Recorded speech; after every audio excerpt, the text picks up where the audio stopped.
Simple words में समझाऊं तो प्रोबेबिलिटी का मतलब होता है something that is likely to happen. Like अगर मैं कहूं कि एसबीआई क्लर्क मेंस 31 जुलाई में होने की प्रोबेबिलिटी क्या है, तो या तो 31 जुलाई में होगी या फिर नहीं होगी। दो केस बन सकते हैं, राइट। तो ये वही चीज है कि कोई भी चीज फ्यूचर में होने की कितनी प्रोबेबिलिटी है, ये उसी का एक रैंडम एक्सपेरिमेंट होता है। Probability is quantified as number between 0 and 1। मतलब जो प्रोबेबिलिटी रहेगी वो रहेगी हमेशा 0 to 1। अगर 0 प्रोबेबिलिटी आए तो वो इंडिकेट करता है कुछ ना होने की, और अगर 1 आए तो मतलब डेफिनेटली कुछ है। ठीक है, तो प्रोबेबिलिटी हमेशा इनके बीच रहेगी। इनके बीच रहेगी मतलब क्या, 1/3, 1/2 या 0.2, 0.3, ऐसे ही कुछ। It can be expressed as a fraction, decimal or a percent.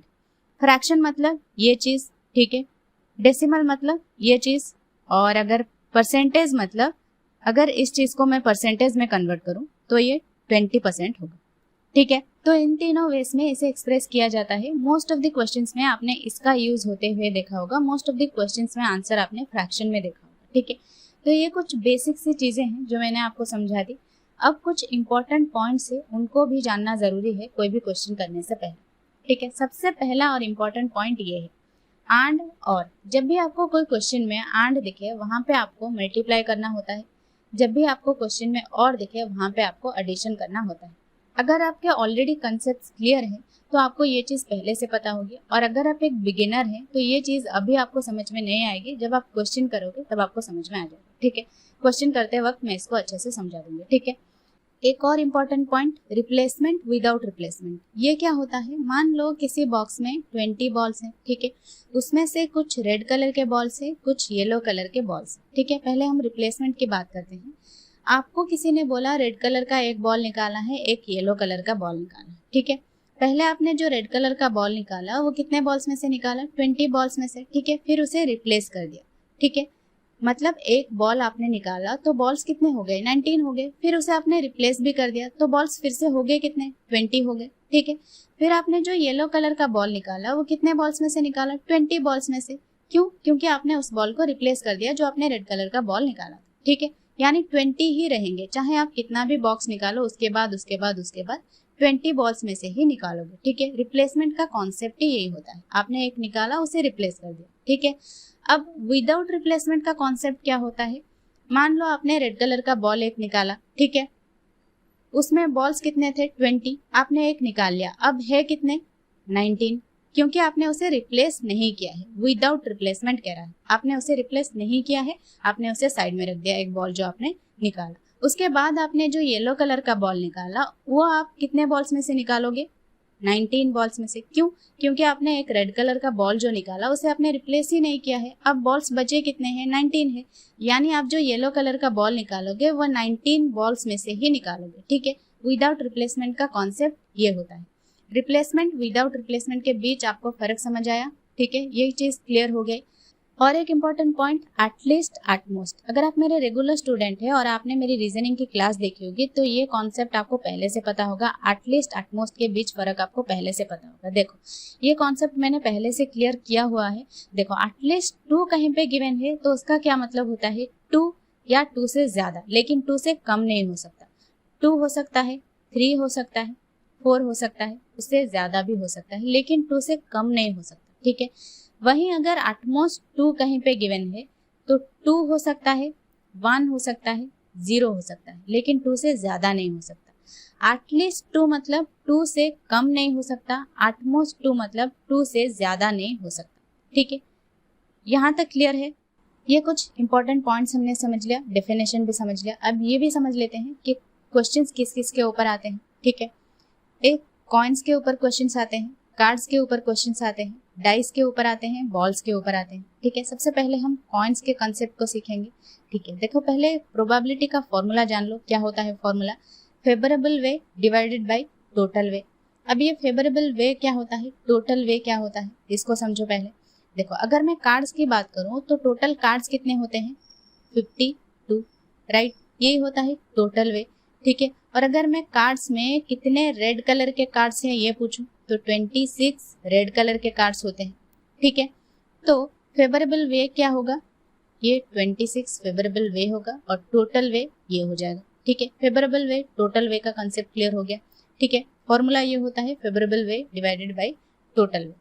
ठीक है, अब कॉइन्स के कंसेप्ट को समझो। देखो, एक कॉइन के ऊपर क्वेश्चंस आते हैं, 2 कॉइन्स के ऊपर क्वेश्चंस आते हैं, 3 कॉइन्स के ऊपर क्वेश्चंस आते हैं। ठीक है, 3 कॉइन्स के ऊपर कम क्वेश्चंस आते हैं, 1 या 2 कॉइन्स के ऊपर ज्यादा क्वेश्चंस आते हैं। ठीक है, देखो आएंगे तो भी हम कर लेंगे 3 कॉइन्स के ऊपर। देखो पहले देखो टोटल वे क्या होता है, यहाँ पे वो देखो, एक कॉइन में टोटल वे कितने होते हैं वो बताओ। देखो ये कॉइन हो गए मान लो। ठीक है, टोटल वे क्या होते हैं, हेड एक टेल होता है, यानी एक कॉइन में टोटल वे कितने हो गए, 2। ठीक है, सिमिलरली 2 कॉइन में टोटल वे कितने होंगे। अब हम हर कॉइन में कैलकुलेट तो नहीं करेंगे ना कितने होंगे। देखो यहाँ पे एक कॉइन में टोटल वे कितने हो गए, 2। सिमिलरली जितने भी कॉइन होंगे 2 टू द पावर n होगा। ठीक है, 2 कॉइन हो गए तो 2 टू द पावर 2, यानी 4 वेस होंगे टोटल वेस। 3 कॉइन्स हो गए 2 टू द पावर 3, यानी 8 वेस हो गए टोटल 3 कॉइन्स के। ठीक है, टोटल वेस हो गए यहाँ पे 8 3 कॉइन्स के, यहाँ पे 4 2 कॉइन्स के, यहाँ पे 1 कॉइन के 2 वेस। टोटल वेस का कॉन्सेप्ट क्लियर। अब फेवरेबल वे समझो क्या होता है। अगर मैं एक कॉइन टॉस करूं और बोलूं कि टेल आने की प्रोबेबिलिटी क्या होगी, तो आप क्या बोलोगे, पहले फेवरेबल वे ढूंढो क्या होता है। टेल कितनी बार आएगा, एक ही बार, क्योंकि हेड एक बार आएगा टेल एक बार आएगा ना, तो 1 favourable way divided by total way, यहाँ पे कितना है 2, तो 1/2 क्वेश्चन का आंसर होगा। राइट, ये समझ आ गया, यहाँ तक क्लियर है। अब कार्ड्स के कॉन्सेप्ट को समझते हैं। देखो कार्ड्स का ये होता है टोटल स्ट्रक्चर, आप इसका स्क्रीनशॉट ले सकते हो। कार्ड्स के कलर के वाइज 2 कैटेगरीज होते हैं, एक रेड और एक ब्लैक।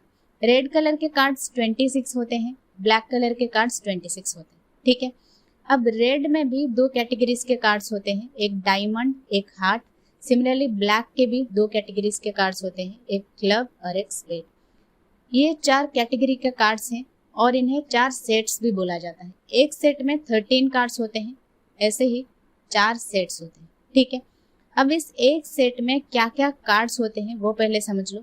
देखो एक सेट में होते क्या हैं, 1 2 3 4 5 6 7 8 9 10 J Q K। ये तो हो गए कार्ड्स। अब इनके ऊपर क्वेश्चंस क्या क्या आ सकते हैं। एक नंबर कार्ड्स के ऊपर क्वेश्चंस आ सकते हैं। नंबर कार्ड्स क्या होते हैं, 1 2 3 4 5 6 7 8 और 9। 9 नंबर कार्ड्स एक सेट में होते हैं, 9 नंबर कार्ड्स। तो 4 सेट्स में कितने होंगे, इंटू 4 36 नंबर कार्ड्स। ठीक है, सिमिलरली अगर आपको पूछे लेटर कार्ड्स, लेटर कार्ड्स क्या क्या हैं, ये 1 2 3 4 एक सेट में 4 लेटर कार्ड्स होते हैं, तो 4 सेट्स में कितने होंगे, इंटू 4 16 लेटर कार्ड्स।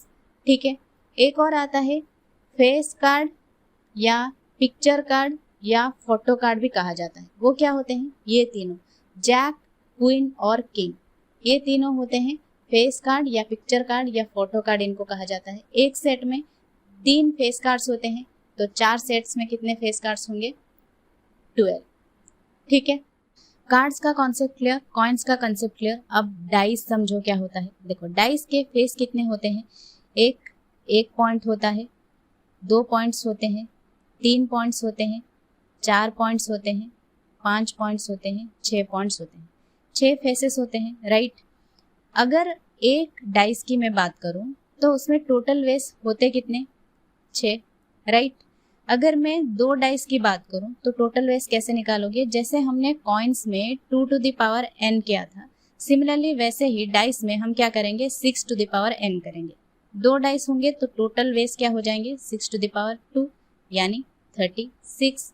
ठीक है, तो अगर मैं एक डाइस में 3 आने की प्रोबेबिलिटी की बात करूं तो क्या होगा, 1/6, क्योंकि 3 तो एक ही बार आएगा ना, तो 1/6 यहाँ पे आंसर होगा।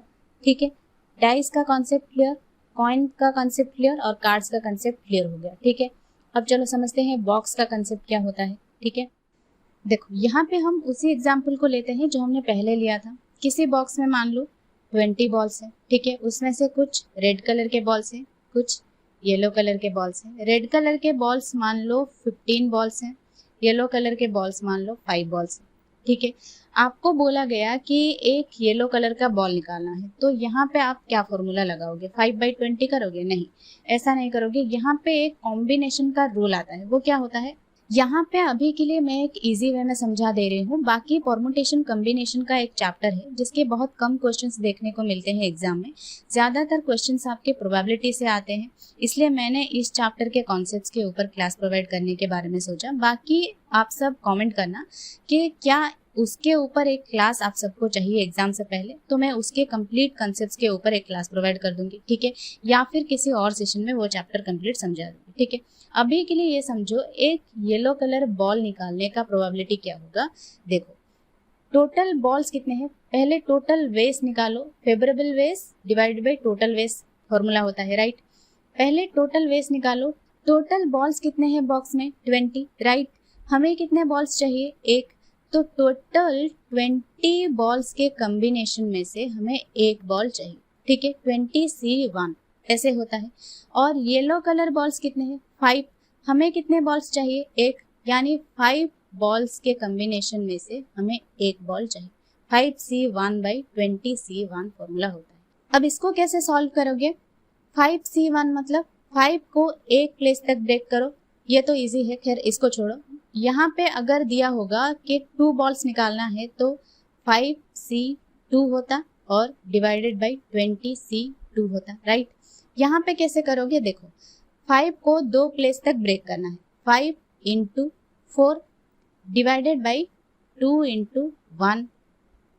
यहाँ पे 20C2 सिमिलरली कैसे होगा? 20 × 19 डिवाइडेड बाई 2 × 1, ठीक है। ये 2 1 वैसे ही कैंसल आउट हो जाएगा, तो क्या होगा? 5 × 4 डिवाइडेड बाई 20 × 19।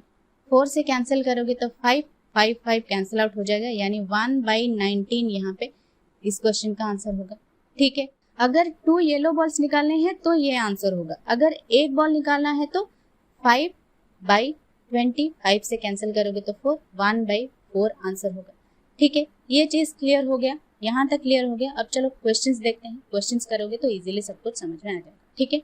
चलो देखते हैं पहला क्वेश्चन क्या है। 2 coins are tossed, find the probability of getting at least one tail, ठीक है। पहले कॉइन के ऊपर क्वेश्चन समझो। देखो, एटलीस्ट के ऊपर मैंने क्या कहा था कि एटलीस्ट 1 है, मतलब 1 हो सकता है, 1 से ज्यादा हो सकता है, लेकिन 1 से कम नहीं हो सकता, ठीक है। पहले बेसिक से समझो इसको कैसे करोगे। देखो, 2 कॉइन्स टॉस किए जा रहे हैं। फेवरेबल वे क्या होगा? टोटल वे क्या होगा? टोटल वे पहले क्या होगा? 2 कॉइन्स मतलब 2⁻², यानी फेवरेबल वे तो टोटल वे तो 4 हो गए, राइट। फेवरेबल वे क्या होगा? 2 कॉइन्स टॉस किए जा रहे हैं, ठीक है। हमें पूछ रहा है कि एटलीस्ट 1 टेल चाहिए, ठीक है। देखो, 2 कॉइन्स अगर टॉस किए जा रहे हैं तो एक में हेड आ सकता है, दूसरे में टेल आ सकता है। एक में हेड, दूसरे में भी हेड आ सकता है। एक में टेल, दूसरे में टेल आ सकता है। एक में टेल, दूसरे में हेड आ सकता है। ये 4 पॉसिबिलिटीज बन सकते हैं, ठीक है। अब पूछ रहा है getting 1 tail at least. At least 1 tail कितनी प्रोबेबिलिटी बन रही है? एक, यहाँ पे एक, यहाँ पे एक। यहाँ पे तो टेल है ही नहीं ना। एटलीस्ट 1 मतलब 1 हो सकता है, 1 से ज्यादा हो सकता है, तो ये 1 2 3 केस बन सकते हैं, यानी 3। फेवरेबल वे 3, तो 3/4 इस क्वेश्चन का आंसर होगा। इसे और एक तरीके से भी कर सकते हो। एटलीस्ट जहाँ पे हो वहाँ पे एक और फॉर्मूला होता है, 1 माइनस नन, मतलब एक भी टेल ना आने की प्रोबेबिलिटी, 1 माइनस एक भी टेल ना आने की प्रोबेबिलिटी। एक भी टेल यहाँ पे कहाँ नहीं आ रहा है? देखो, सिर्फ यहाँ एक ही केस बन रहा है, तो 1/4।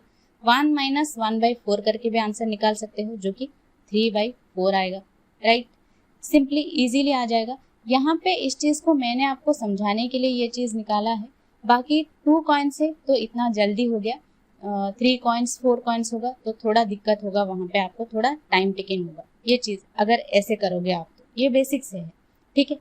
अगर फॉर्मूला से करोगे तो ये फॉर्मूला अप्लाई करो, ठीक है। ये इजी वे है, ठीक है। चलो कार्ड के ऊपर क्वेश्चन देखते हैं। 1 card is drawn from a pack of cards find the probability of that card is either heart और नंबर कार्ड। ठीक है, देखो टोटल कार्ड्स कितने होते हैं, टोटल वेज क्या हो जाएगा 52, राइट। हमें 1 कार्ड चाहिए, ठीक है। एक क्या है हार्ट, हार्ट के कितने कार्ड्स होते हैं 13 बाई 52। यहाँ पे और गिवन है तो प्लस क्या नंबर कार्ड, नंबर कार्ड्स क्या होते हैं 9 नंबर्स होते हैं एक सेट में, तो 4 सेट्स में कितने होते हैं 36, राइट। 36 बाई 52 टोटल क्या हो जाएगा ये 36, 13, 49 बाई 52 इस क्वेश्चन का आंसर होगा, जो कि एंड और का फॉर्मूला मैंने पहले आपको समझाया है। ठीक है, तो 49 बाई 52 यहाँ पे इस क्वेश्चन का करेक्ट आंसर होगा। ठीक है, चलो अब देखते हैं डाइस के ऊपर एक question. 2 dice are thrown simultaneously. Find the probability of getting a sum of 5. ठीक है, अगर 2 dice आ रहा है तो टोटल वेस्ट क्या हो जाएगा 6 to the power n था, राइट। 6 to the power 2 हो जाएगा तो 36, टोटल वेस्ट तो 36 हो गया। अब गेटिंग ए सम ऑफ 5 चाहिए हमें। देखो अगर 2 डाइस है, एक में 1 से स्टार्ट करेंगे हम, तो 1 4 5 हो गया सम। 2 से स्टार्ट करेंगे तो इससे ज़्यादा नहीं होगा, 1 5 हो गया तो 6 हो जाएगा, राइट। 2 से स्टार्ट करेंगे तो 2 3, इससे ज़्यादा नहीं होगा, 2 4 हो जाएगा तो 6 हो जाएगा। सिमिलरली 3 से अगर करेंगे तो 3 2, 4 से अगर करेंगे तो 4 1, ठीक है। और 5 से करेंगे तो नहीं होगा, क्योंकि 5 1 में आया तो दूसरे में 1 तो मिनिमम आना चाहिए ना, क्योंकि 0 तो नहीं आएगा ना, तो 1 आएगा तो 6 हो जाएगा। 5 तो नहीं होगा सम, तो 5 से नहीं होगा। सिर्फ ये 4 केस बन सकते हैं। तो फेवरेबल वेज कितने हो गए 4, टोटल वेज कितने हो गए 36, 4 से डिवाइड करोगे तो 9, 1/9 इस क्वेश्चन का करेक्ट आंसर होगा। ठीक है, तो इतने आपको करके करना पड़ेगा। डाइस के क्वेश्चंस में थोड़ा आपको टाइम टेकिंग तो होगा ही, ठीक है। अब चलो देखते हैं बॉल्स के ऊपर questions. In a box, there are 3 white balls and 7 black balls. One ball is drawn at random. Find the probability of that ball is in black color. ठीक है, एक बॉक्स में कितने बॉल्स है टोटल, यहाँ पे 3, यहाँ पे 7, टोटल 10 बॉल्स है। ठीक है, टोटल वेस्ट क्या हो जाएंगे, एक बॉल अगर निकालना है तो 10 कॉम्बिनेशन में से एक बॉल चाहिए, 10C1। ठीक है, और हमें चाहिए क्या, एक ब्लैक बॉल चाहिए। ब्लैक बॉल्स है कितने 7, तो 7C1, तो क्या हो जाएगा 7/10 इस क्वेश्चन का आंसर होगा। ठीक है, ये तो एक बॉल निकालने की प्रोबेबिलिटी थी। अब चलो देखते हैं इससे ज्यादा बॉल्स निकालने की प्रोबेबिलिटी के ऊपर क्वेश्चंस। ठीक है, in a box there are 5 green balls, 4 yellow balls and 6 red balls. 3 balls are drawn at random. Find the probability of at least 1 ball is in green color. ठीक है, at least एक ball हमें green colour चाहिए। ठीक है, मैंने क्या formula बताया था, एटलीस्ट एक मतलब 1 minus non green. Non green मतलब एक भी ग्रीन नहीं चाहिए, मतलब येलो हो सकते हैं, रेड भी हो सकते हैं। येलो रेड कितने हैं 6 4 10, 10 चाहिए कितने 3 balls, 10C3 divided by total balls है कितने, ये 10 और ये 5, 15, 15C3। ये समझ आ गया, 1 माइनस 10C3/15C3। पहले इसको सॉल्व करो, 10 into 9 into 8 divided by 3 into 2 into 1, ये कितना होगा 15 इंटू 14 इंटू 13 डिवाइडेड बाई यहाँ पे भी 3 इंटू 2 इंटू 1। जहाँ पे भी आपको ये 10C3 15C3 ये सिमिलर दिखे ना, वहाँ पे आपको इस चीज़ को लेने की ज़रूरत नहीं है, क्योंकि वो वैसे ही कैंसिल आउट हो जाएंगे। ठीक है, तो यहाँ पे इसको कैंसिल आउट करो, 3 से डिवाइड करोगे तो 3, 3 से डिवाइड करोगे तो 5, 5 से डिवाइड करोगे तो 2, 2 से डिवाइड करोगे तो 7। ठीक है, ये कितना होगा 8 3 24, 13 7 91। ठीक है, अब 1 माइनस 24 डिवाइडेड बाई 91, 91 में से 24 जाएगा तो कितना होगा 67 डिवाइडेड बाई 91 इस क्वेश्चन का करेक्ट आंसर होगा। ठीक है, क्लियर हो गया। यहाँ तक मैंने कुछ क्वेश्चंस आपको सॉल्व करके दिखाया। कोई डाउट हो तो कमेंट करना, इसके ऊपर एक DI भी करेंगे हम नेक्स्ट क्लास में। ठीक है,